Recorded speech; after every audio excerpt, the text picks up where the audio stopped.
Welcome to Hort Culture, where a group of extension professionals and plant people talk about the business, production, and joy of planting seeds and helping them grow. Join us as we explore the culture of horticulture. Hi, friends. How's everybody feeling today? The sun is shining, so it's a good day. I'm feeling good. It's been so hot down here. Hot heat. And it's been in the 90s the last 2 days. We went from early April, and we've talked about the crazy April weather, at least here in Kentucky. Dry, hot early, and then it turned off with frost, and now we're back into the 90s. But finally, we're going to get some rain, it looks like, this week. So we're excited about that. Okay. We have a guest from the great north. What are things going going on up in Minnesota? Man, it's been dry. It's been dry up there also? Yeah, I was wondering. Yeah, but it's been cool. It's kind of a funny spring. We started out real warm and then it got cold. And so a lot of our trees have been, small little leaves, just kind of in a holding pattern, but they'll start growing soon.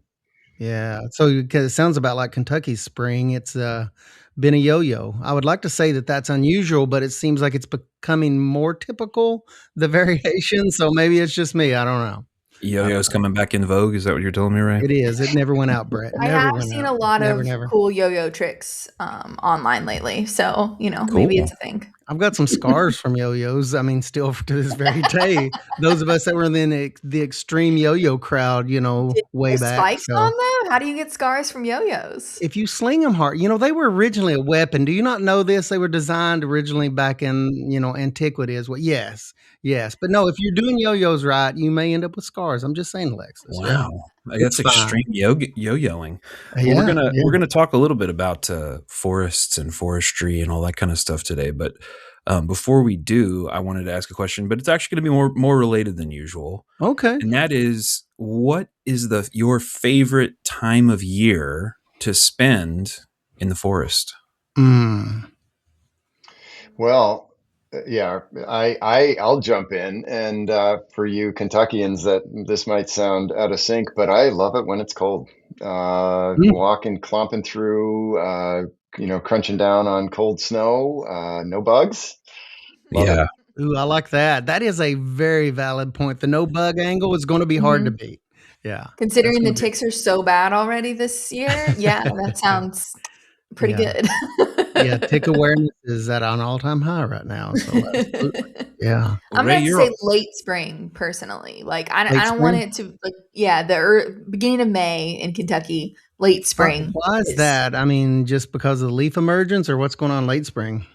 Yeah, it's like you kind of it feels like the best of both worlds for a lot of stuff, right? Everything's still like fresh green, but it's not usually not like miserably hot. Usually. I thought you would define it by the ephemerals. I know how you're an ephemeral fan. So, yeah, I do like the ephemerals. It's a sweet spot.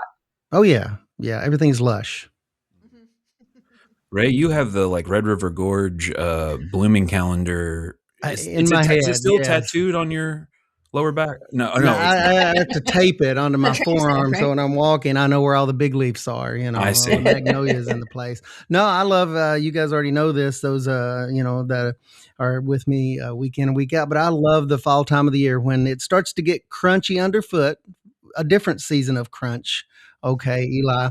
But when it starts to get crunchy underfoot, and you get that fall smell in the air. Not only that, but the colors. That is my absolute jam for many, many reasons, but I love that time of year with the changing of the seasons. Ray's also he's a basic girly and loves his pumpkin spice and his cinnamon, and we love that. You did not have to out me like flannel. That. Okay, I really appreciate it. We all know. We all know. Just own it. Own your. Now Eli knows. Now Minnesota may know because he has a podcast. Also, Alexis, the word is getting out. So Ray showed me his phone. Everybody will feel better.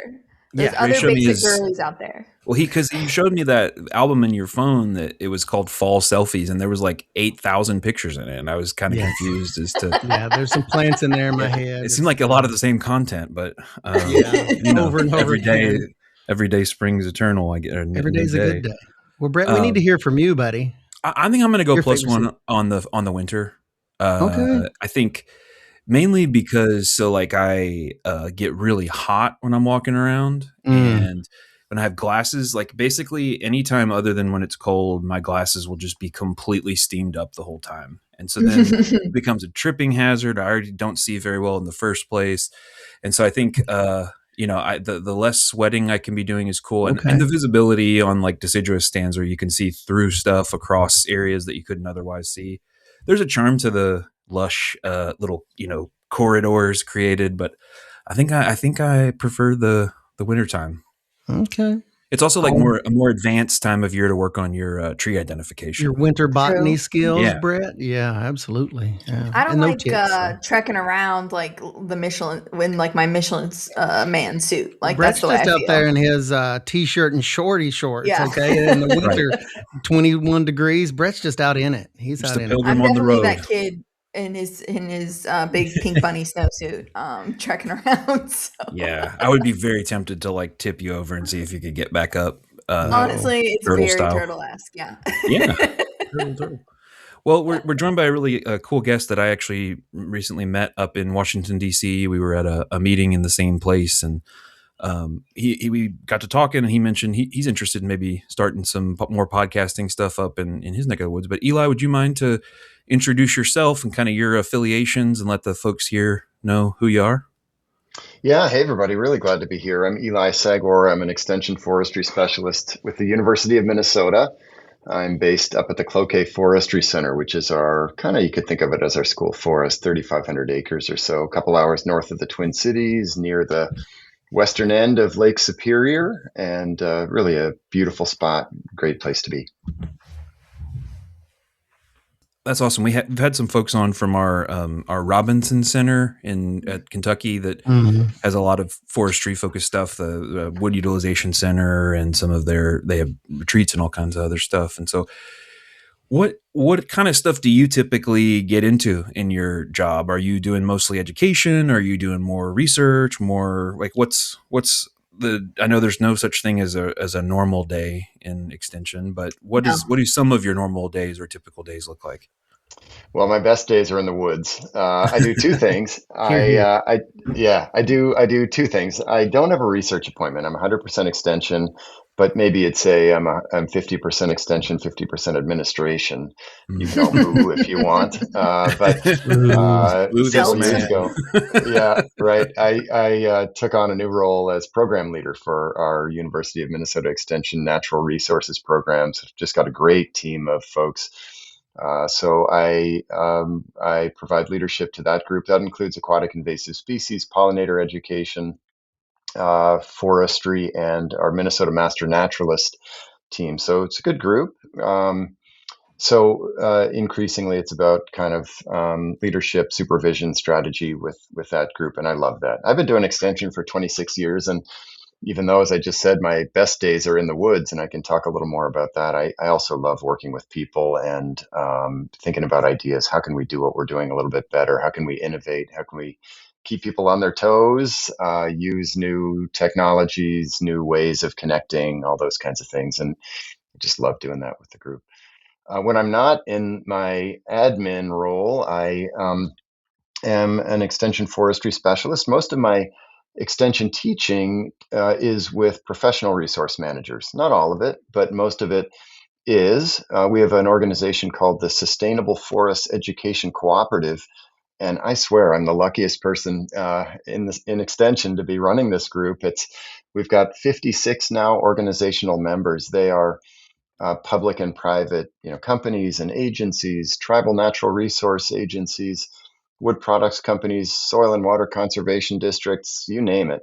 Collectively, they employ just about all the professional natural resource managers in Minnesota. And my job with that group is to find out what their professional development and continuing education needs are, and then work with them to plan and deliver them. It's awesome. And my best days, and I have some pictures of this that I have as my desktop background. I just love are standing in a circle of people in the woods, people whose job is to care for these incredible, diverse natural ecosystems that provide food and fuel and fiber to meet our needs, and that are also, again, diverse, native, functioning ecosystems. Forestry is awesome. And when we think about the big challenges facing us, climate change and invasive species and all these things, these are the folks, they don't think about these things in theory. They're thinking about it and managing it and making decisions every day and boy, pretty quickly you get past the fluff and into what do I really do about this? What should we do on this piece of ground to deal with this? And boy, I love those conversations. I always learn a ton from folks. So that's kind of what I do. You said you learned from those folks. It was interesting. I started after Brett kind of introduced you as that you'd be coming on as a guest. I was looking into that group that you just mentioned. It was interesting. It seemed like there was this focus that isn't always the case, but this focus of peer to peer.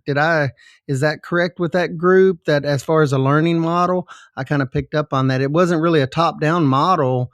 It seemed like a lot of the interconnectivity of that group is one to the other. As far as the flow of info. Is that right?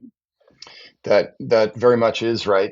Yeah, a big kind of thread running through a lot of the work that my team and I do is about, especially with this work with professionals, is about elevating the voices of practitioners. So again, these are folks that spend every day working in the woods. And I can talk about this paper I just read or a talk I just heard, Brett give at a conference in Washington, D.C., but their eyes are going to glaze over pretty quickly when Especially they hear if about you that tell them sort it's of for thing. me. Yeah. If they know who you That's are. a good way to clear out a room. Snooze fest. That's right.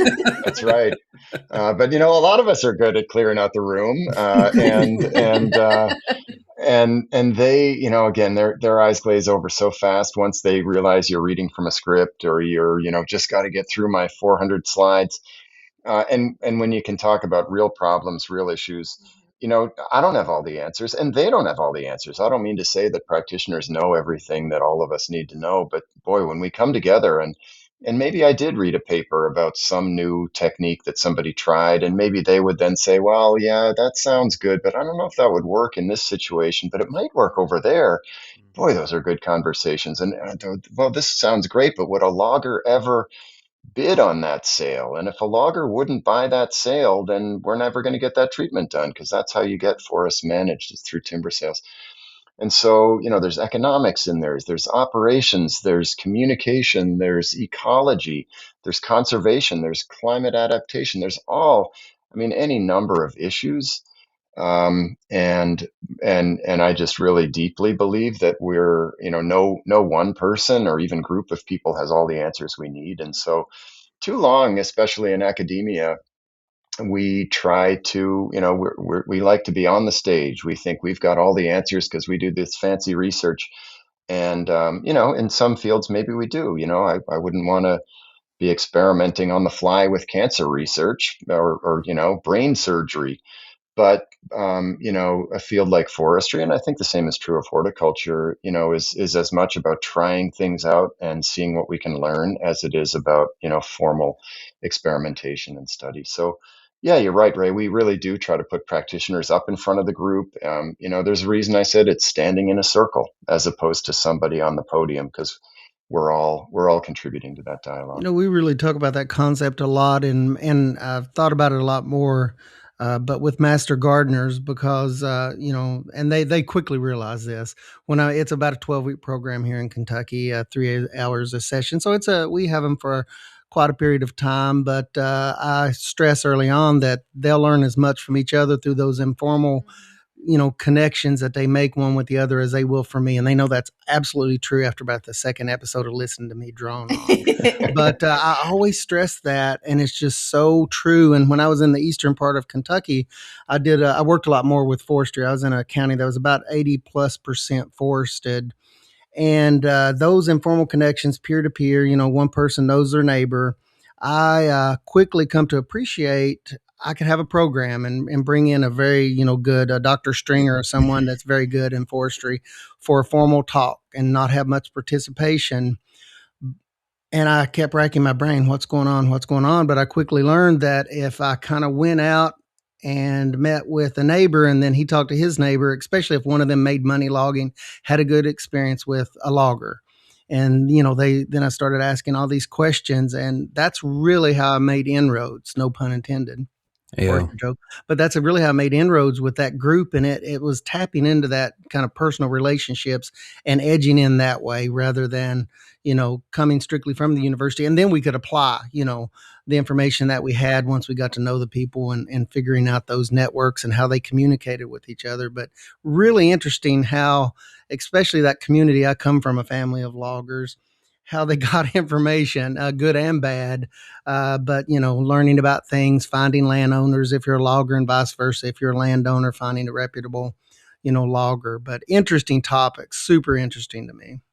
Well, and so much of that comes down to trust, Yes. and it's those relationships, and it's trust, and trust comes from conversation. And I think it's interesting too. So you mentioned Jeff Stringer. Jeff, I've known for many, many years. He flew me out to Kentucky. I made my Oh, first wow. visit to Lexington, and the area, to the state, actually, probably 20 years ago now, with Billy Thomas Oh, yeah. and Renee Williams and Brett. Oh yeah, All the and guy folks here. Yeah. yeah. So good times, and great. So I know, I have a sense for, Jeff's just an outstanding educator, and I think what you said is still true. It's often Jeff comes in with a huge amount of knowledge, and he's Mhm. such a good educator that Yes. he's going to come in with questions too. But I mean, you learn as much from the questions as from the content. I mean, if someone brings me in to give a talk and I start rattling off facts, those are going to go in one ear and out the other. But if we have a conversation, you're going to see how a person who has a lot of experience and knowledge in a topic, you're going to learn how they think about it. What are the questions they're asking? The answers are going to differ. Nobody has the answers that I need for my particular situation. But if I know the right questions to ask as a learner, then I can ask those questions and I can usually find a pretty good answer. And if I see someone who knows a lot about the topic, if I know what questions they're asking, that's more important than the answer. So I really deeply, as I said before, believe in the value of conversation and exchange. And if we think that, oh, only people with a lot of letters after their name, are worth listening to, we're just missing the boat completely. Yeah. Well, I want to return to the pedagogy and like outreach, the way that you're thinking about doing that in a second. But I want to jump into some more plant nerd, forestry nerd stuff, and just hear like what are some cool things that you've seen over the last few years, just things that come to mind that you were like, oh, that's a cool solution, or like this is an interesting thing, and maybe in the process talk about like what the issues are in Minnesota in particular that people are maybe trying to confront. Yeah, absolutely. So, a few members of my team have been working on a project, called Climate Ready Woodlands. Emily Dombeck, Anna Stockstead, and Angie Gupta have been doing this, and they have been. So that's really, as the name suggests, climate ready woodlands. It's really grounded in helping our forests adapt to a changing climate, and we're really seeing, noticeably and measurably shorter winters here in Minnesota, as one example, longer growing seasons, milder winters, so we're not getting the winter kill on some non-native insects that we might like to see, um, and that we might have gotten 10 or 20 years ago. Yeah. Uh, and that affects tree ranges. For many species, at least in our part of the world, tree species ranges, how far they go, where they exist is cold limited. So, someone, Alexis, you said earlier, you feel like the Michigan man when it's 21 degrees. I think I heard you say, "Oh, that's Yeah. that's that's spring in Minnesota. That's a mild day here." Perspective, Alexis. Yeah, Yeah. we start talking winter at 20 below, and a lot of species. Anyway, as we see fewer days of 20 below and 30 below, that really has a big impact on what trees can grow where.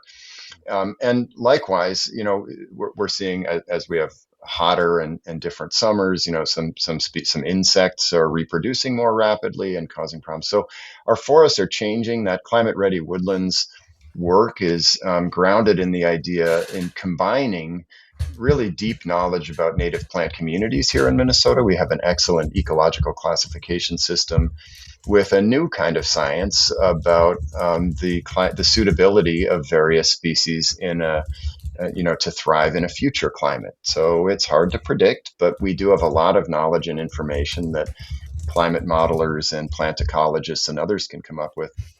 Are you And trying that's to just been reconcile that? fascinating. Reconcile Right. that with the age of trees? I mean, in my mind, as you're having this conversation, I'm like, oh my goodness. How do you work with the long term perennial and kind of watch that? That's kind of interesting. Like, how do you reconcile that? Very long-term perennial. So, I mean, in Minnesota, a standard rotation from the time you plant a tree to final harvest can be well over 100 years. And the climate is changing rapidly. So if a tree is well suited to today's conditions, it's maybe going to have a problem at the end of that rotation. So anyway, a lot of that's going on, not to get too deep into it, but that's one of the things, Brett, that we're seeing a lot of attention to, this concept of assisted migration. How far should we be moving species? There are hazards, especially with moving nursery stock. You're all very familiar. Jumping worms are a big issue here. Moving stock can carry risks. And so there's a lot to balance there. But we're thinking a lot about approaches to climate adaptation and how we can steward our forests into the future, maintaining their productive capacity and the jobs and economic activity that people depend on, and also needing to think differently. We've never had to think about climate adaptation, but we really do now. What are the, like, some of the key species? Because you're talking about 20 below, and that's for 40 below. That's pretty serious. What are some of the kind of key species that are, most economically identified as important, maybe most ecologically identified as important? I realize that's kind of like picking your favorite child, but maybe there's, no, there's a couple at least. I can do it. He's like, I got it. No problem. Got it. I do have a favorite child, and it is. I do, yeah. This one. I love black spruce. I just think it's the coolest species. Black spruce is this tall, skinny, scraggly looking, dark, thing that just stands up straight like a sentinel out in the woods. And it only grows places that nothing else wants to grow. It grows in bogs, acidic peatlands, wet, his feet are wet all year. It grows slowly. You'll be looking at a 4-inch stem diameter, and the thing will be 180 years old. They're just cool. And they stand, they're just out there in any conditions, and they're happy about it. I love black spruce. They're just awesome. You can really, they're very important economically. They're great. They sometimes grow a little faster than what I said, but they'll be happy just hanging out there. And they're really important economically. They are an important source of fiber to the wood products industry. You can only harvest them when it's really, really frozen. When it's frozen enough that you can get a gigantic piece of harvesting equipment out there into the middle of a bog. And it's just a neat environment. Peatlands, of course, are super important ecologically and in terms of climate, because they store an absolutely immense amount of carbon. So they're cool systems, cool trees. Tamarack are another one that often coexist with black spruce. There are only deciduous conifer that's native to Minnesota. So that means they are a conifer. They have needles and cones, but they drop them every year. Mm-hmm. And we get a lot of calls from homeowners that are maybe just bought a new house or property, and all my trees are dying around October. That's our bald cypress group. Yeah. Right. No, they're not dying. Just be patient. They're living fully. They're experiencing a bald period. Let them live. They're lightening their load to get through winter. Yeah, they don't. Yeah, they're doing fine. I think thinking about the variation in the way that the forests shift, and of course there's not this demarcation line where above this things grow and below there's these transition zones. But going and experiencing, Alexis was recently out in Utah, and while she was there, got to do some hiking and she must have sent me almost as many pictures of trees as Ray has of fall selfies. Look at this one. Look at this one. Look at this one's different. It's like, you might as well be on Mars if you haven't traveled to those places, as far as the different feel and adaptation and the speed of growth and water availability. All that stuff is really, really cool. And you're fairly close to the Great Lakes, is that correct? You're northeast. I'm trying to orient my brain to where you're located there.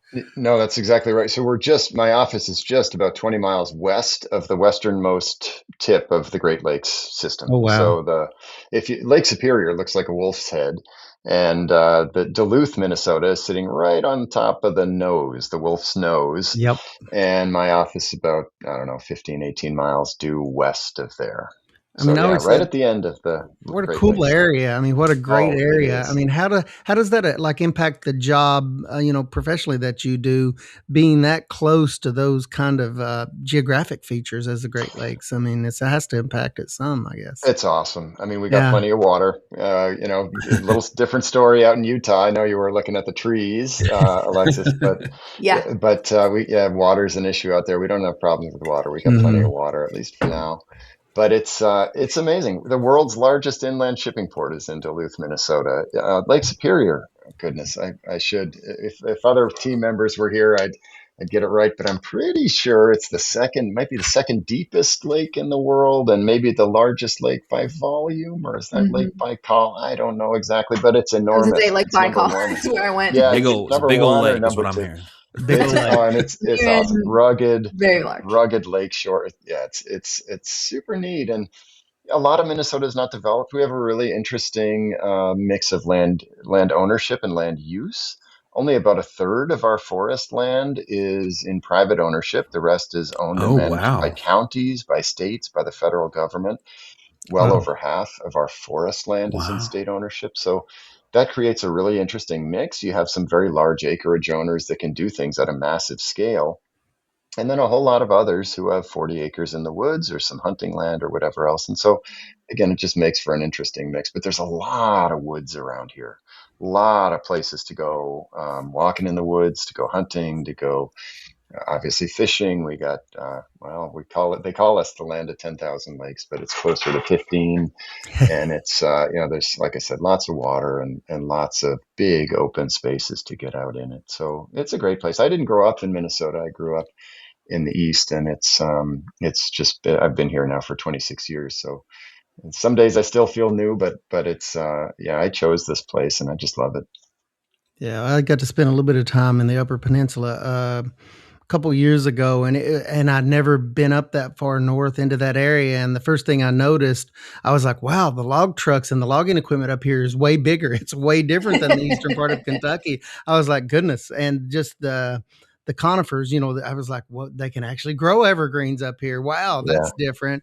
But it just struck me, the quality of the air where I was at, and being around the Great Lakes, it was seeing a body of water that big with tides and not smelling salt. My brain could not comprehend that. Looking out at all that water. What a great area. Yeah. Awesome. It is. Well, one of the things that, we were talking about earlier before I derailed us onto cool species and that discussion was just thinking about like information delivery, communication. We work in extension. We work with a lot of technical assistance folks. And Ray and I actually did an podcast episode maybe a year or two ago, talking about, I'm going to date Ray here, though he looks so young and juvenescent and full of energy. He not the case. worked through the introduction of the internet into extension. Like that, it was like the internet's coming, computers, get rid of the giant file cabinets, etc. We've kind of got this new thing with AI, and I won't take us too far down that AI rabbit hole. But I one of the things I'm struck by with your programming is that you've kind of been working to implement technology while not losing contact with that human nature of the work of extension. I made a note about the My Minnesota Woods project, and I know you're interested also in maybe doing some podcasting and that kind of stuff. Can you talk a little bit about how you figure that out as a team or as a person, figuring out how to communicate in the digital age when we're still solving problems in the analog physical world? Yeah, absolutely. I'm glad you asked it. And I'm right there next to Ray. I back in 2007. In fact, I mentioned earlier that Jeff Stringer flew me down to Kentucky, and that was shortly after we launched this website, My Minnesota Woods. And we were one of I'm not going to say we were the first, but relatively early in the development of kind of digital extension work in forestry in Minnesota. And that was a lot of fun. So that's always been an interest of mine. But the story, Brett, that you and I talked about at that conference a few weeks ago is really fascinating to me too. So in a nutshell, basically, I found myself reading this sort of editorial calendar of our monthly email update. Everybody's got a monthly email update, and that's because email works. Yeah. People sometimes read their email, and it's a good medium. But I was reading it and I was thinking, this content is really good, but how could we humanize this? How can we, in the era of AI, how can we remind people that we are actual living, breathing people that live in your community and are thinking and solving problems or trying to? And I started to think about conversation, just like we were talking, and it started to think, well, what if we made a conversational version of this? What if we talked about the monthly email update? What's going on in the Minnesota woods this month that you need to be thinking about? And that led to a number of other team members. I kind of pitched this idea, and there was a little bit of skepticism. What do you mean? What if we make mistakes? And what are do we? The original idea was to do it via video with basically no editing. Hey, we're rolling, we're going. Let's keep it human. That's the point. Sure, we're going to flub and cough every now and then or whatever else, and maybe we clean it up a bit. But let's be human. And we're not too far down that road. We're still experimenting, but Emily Dombeck, a member of our team, is really doing a lot of thinking behind the scenes about platforms and how we want to set this up. And it's going to be fun. We're getting closer. I was at a conference last week in North Carolina, did some field audio recordings, which were good learning experience. Some of them came out really well. Some of them I learned where you can't record and get anything useful at all, which is essentially a room full of people. But anyway, we're experimenting, we're learning, we're going to flub some things, we're going to make some mistakes, but we're moving in the direction that you all have already adopted with this podcast that we're on right now. And we're gonna learn as we go.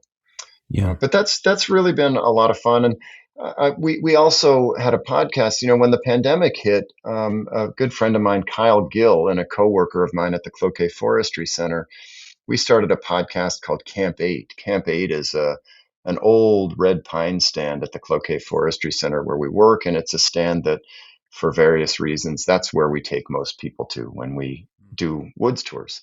And so it seemed like a good name. It's a gathering point. And we just had, I think it was 12 episodes on how the pandemic has changed life for resource managers who work in the woods. And, just like throughout society, some people were really deeply and heavily impacted and others less so. I mean, if you work alone in the woods, you can maybe still go to work even during the pandemic. Got social distancing built into the job description. Yep, exactly. And so it was interesting to explore some of that, and that experience. And it didn't last too long. We did it for 6 months. We loved it. Audience really liked it. I don't know why we didn't continue it, but that left me with that understanding of the power of conversation and of just asking and spending time and listening. And I just think it's a tremendous medium. So what a great conversation. Yeah. I was gonna say the number of times that we're out and Alexis and I are both pretty loud people. And people will say, they'll like find us from across the room and be like, I recognize your voice from you're on the podcast. And it's like, whoa, the power of, I don't know if that we're loud enough that they can hear us across the room, but yeah. Well, I mean, that's kind of what he was talking about, like Eli, the power of amplification. How do we do that? Like in extension, we don't want to, I mean, I don't know if you guys have this up north, but we don't want to be the best kept secret. And when I hear that, I kind of cringe a little bit. So, we've had lots of discussions here on a state level and individual level. I'm based on within a county, so I'm very fortunate, to be in the community in a county. You probably have a statewide focus, but no matter what your focus and range is, like if you have a great program or a great idea how to connect people, and that's really what it boils down to. It's not about programs, it's about people that the programs are for. And, how do we do that with audio and video? And I love Brett's always the humanist angle. And I really love that. How do we match all that up and stick it in a blender and make it come out and be something significant? And I think the tools are there. It's just the tools are developing. They've certainly gotten better on the audio and video side. It doesn't matter if it's Teams and how you feel about Teams. Some feel about Teams the way others feel about email, It's the but at purple least it people has, eater. yeah, it has the video engagement piece. But yeah, there's all these tools. It's just leveraging those to amplify your voice. So, when you have good things to say and connecting people. And it seems like a lot of your background is kind of doing that, or trying to find ways to do that, as I did a little bit of reading in preparation for today. It's pretty cool stuff. And Brett, you called me out when I first came into Extension. We were not networked. That was in 96 when I came into Extension in Kentucky. And I didn't know what to think. I came into an office and they said, no, we don't have the internet here. And I was like, do what? Like if Very you don't interesting. have the publication already printed in a file cabinet, Yes. you are not handing the publication to someone, or Yes. it's like, come back, I'll mail it to you. We'll Yeah. I can find make the you some file, copies. maybe. Yeah, but Hey, then, and even that system worked at the time, but it was not at the speed, and the expectations of the speed were not what they have now. And I find now that people have access to information. They just sometimes need someone to help them make sense of it, to kind of frame it. So it's like the job has changed over time in Extension, and it's still evolving, but it's kind of different. And I think it relates to all this access to information and the way we learn, the way we gather information, the way we seek it. So, yeah. Boy, I think you just said a mouthful there. I think it's really super interesting. I totally agree. We're not in an information deprived age anymore. And back in Mm-mm. 1996, even a lot had changed by then, but still information was a lot harder to come by. You just talked Mm-hmm. about that. It was a gateway. And Yeah. right, and now it's a fire hose or maybe even a Mm-hmm. It absolutely. tsunami. I don't know. We're It's a all just typhoon or awash in it. something. Yeah, it Right, is. it's too much, It's and just like paralysis. you said, yeah, what we really need is help making sense of it, interpreting it, applying it. I mean, AI is just, there's way more than you could ever want, but a lot of it doesn't really apply, or maybe it's a little Mm-hmm. sketchier, or is that really is that really What is the Yeah. true? I don't source know. for this? Yeah, exactly. And we need to lean on one another, I think, a little bit more than we have. And I think, again, I think coming together, asking good questions, learning how we think about these things, how we make sense of things, is more important than ever. Yeah, information's nice, but again, I said before, if I come in and just start dumping information, it's going to go in one ear and out the other. If we can connect around a shared problem or a shared need, that's a whole different scenario, and that's where we're trying to be. And I think, as you said, Ray, these tools are opening a lot of doors for us, and it's a little bit ironic. We started calling this thing the Human My Minnesota Woods. This project that we're working on, we haven't even published it yet. It'll be out sometime soon. I don't know when. Um, but it'll be out when the time's right. But it is a little bit ironic about that we're calling it the human thing, and it's all going through YouTube and Spotify and whatever. But the human voice is big. So Go YouTube. I've Well, got to install a in-sync aerator tonight. And so YouTube for the rescue. Yeah. Learning. Go ahead, yeah. Lex. Sorry. I appreciate the human aspect. One thing that I've kind of learned, is that there's this perception, this perfection that comes out of especially with universities, right? And we're supposed to be the answer to all. So not only, but reversing that, and okay, not only do I want to hear what expertise you all have as boots on the ground, but also that idea of how can we best give you the information that you are looking for, I think is a big thing. We a lot of time have the information, and then it's our job as extension folks to put that in a version that is the most suitable for you and the most human. And also people are just desperately, I think, and I can say this for myself, looking for real people, right? Because it's so just it sucks to feel like you suck, right? So you see these people who are just perfect and they have all the answers and they're doing everything perfectly. and that's not always something that lifts up our farmers or our, growers or these people in this industry we work with. They want someone who does cough on camera a little bit, or flubs or gets caught up in their words, but we know they're smart, but there's a level of trust that comes with that. I think of, this is a real person. I know they're trying to help me, and they're comfortable asking the questions, right? It also creates just sort of like this level of comfort and, to work with people. And that's how we make those relationships, in order to ask the questions and get real answers, not just what they think we want to hear, on how we help them. So it's good to know there's other people thinking along those lines of like, I don't have to be the perfect extension specialist with all of the answers. I know I don't have them, and I want to actually be a real person. So it's always nice to hear. Human touch. Yeah. Yeah. It reminds me of, in music, you have this metronome where the beat is just perfectly laid out, dot, dot, dot, dot, and then you'll have these really famous tracks that have moved millions of people. They've changed, and they are famously like rushing the tempo or dragging the tempo. And it's that, like, when AI music came onto the scene, the perfection of being on the beat, it felt kind of weird because like songs will naturally change tempos across the course of a song. Even the band members know each other. They've been playing so long that they all do it together, which is kind of crazy. It reminds me of that, like, just perfection in the imperfection is like a new value that maybe we can put forth to say, look, we're not going to give you a thing where we pat you on the back and tell you everything you've said is amazing and perfect, like one of the AI chatbots does. And we're not going to give you this polished thing that maybe goes down easy, but we can give you some taste of reality and perspective and experience. That's well, Ray mentioned I tend to be bring in the humanity. And so I'm curious, this is something I've asked other people before.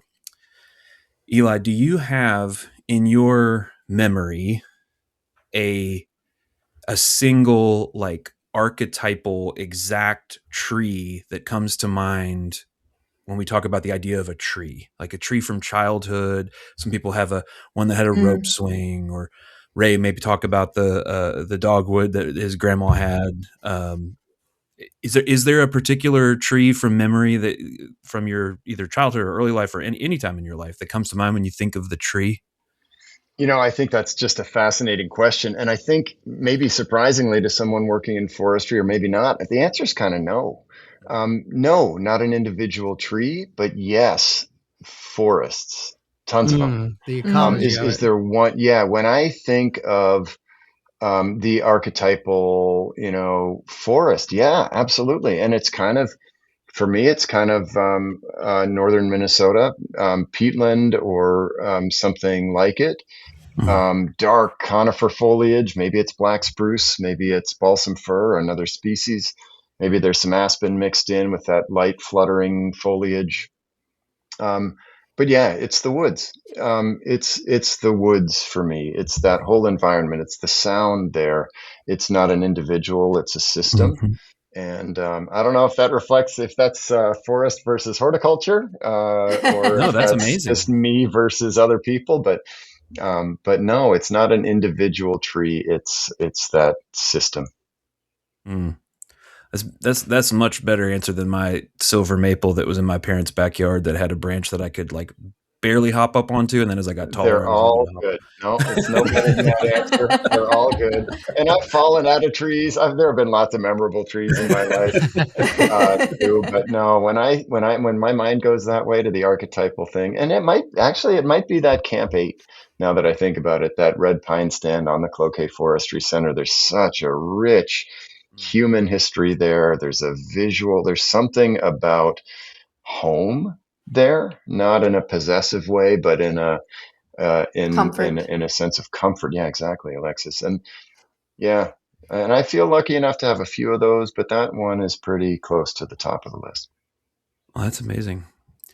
Well, I think, this conversation already feels way too short, and so we'll have to plan a round 2. Maybe we'll dive in on some other. I'd love to hear more about. More trees, more forest. But really appreciate you joining us.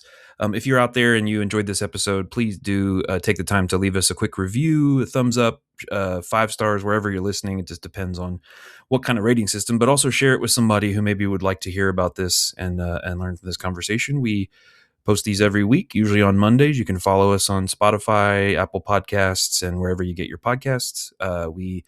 You can also contact us at hortculturepodcast@gmail.com. You can follow us on Instagram at hortculturepodcast. Leave us a comment there. Follow us, tag us in your stories if you're doing something horticulturally relevant and fun. Until then, thank you very much, Eli, and we'll see you all down the road.